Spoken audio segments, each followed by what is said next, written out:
কবিতার ছন্দে ভিডিও দেখে রান্না করুন মনের আনন্দে।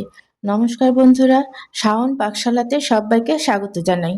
আজকে আমি বানাবো কাঁচা কলার ভর্তা। তার জন্য আমি একটা কাঁচা কলাকে খোসা শুদ্ধ টুকরো টুকরো করে নিয়ে 6টা শুকনো লঙ্কা দিয়ে সামান্য লবণ দিয়ে আমি সেদ্ধ করে মিহি পেস্ট তৈরি করে নিয়েছি। আর নিয়েছি এখানে 1 বাটি পেঁয়াজ কুচি, 10-12 কোয়া রসুন নিয়েছি, চেরা কাঁচা লঙ্কা নিয়েছি আর একটু কালো জিরা নিয়েছি। এখন আমি ভর্তাটা বানিয়ে নেব। এটা বানানোর জন্য আমি কড়াইতে অল্প সর্ষের তেল দিয়ে দিয়েছি। তেলটা গরম হয়ে গেছে, এখন আমি ফোড়নের জন্য কালো জিরাটা দিয়ে দেবো। রসুন কুচি রসুন থেতো করে নিয়েছি, সেটা দিয়ে দিলাম। দিয়ে দিচ্ছি চেরা কাঁচা লঙ্কা। রসুনটাকে আমি একটু ভাজা ভাজা করে নেব। এখন দিয়ে দেব কুচি করা পেঁয়াজ।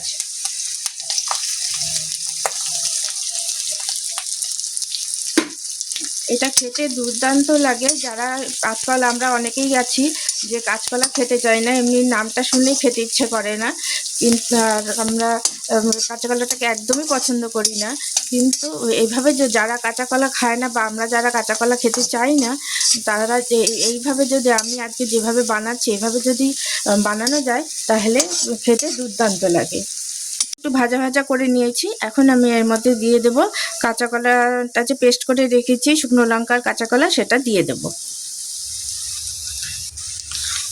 আপনারা কাঁচা কলার পেস্টটা করার সময় জল দেবেন না, জল ছাড়াই বাটার চেষ্টা করবেন। সাথে কাঁচা কলার পেস্টটাকে ভালো মতো করে মিশিয়ে নেব।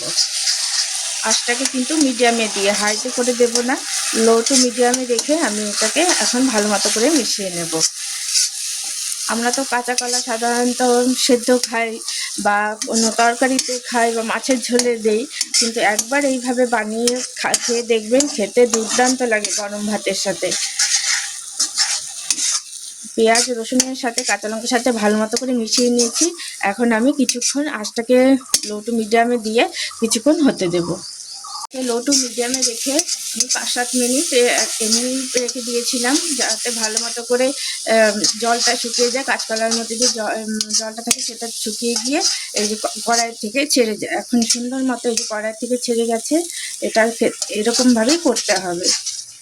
দুর্দান্ত লাগে। আমি আঁচটাকে লো টু মিডিয়ামে দিয়ে কাঁচাকলা ভর্তাটা তৈরি হয়ে গেছে। এখন সার্ভ করার জন্য একদম রেডি। এটা গরম ভাতের সাথে একবার হলেও করে খেয়ে দেখবেন। খেয়ে ভালো লাগলে আমার চ্যানেলটিকে সাবস্ক্রাইব করবেন, লাইক করবেন, শেয়ার করবেন এবং কমেন্ট করে আমার পাশে থাকবেন।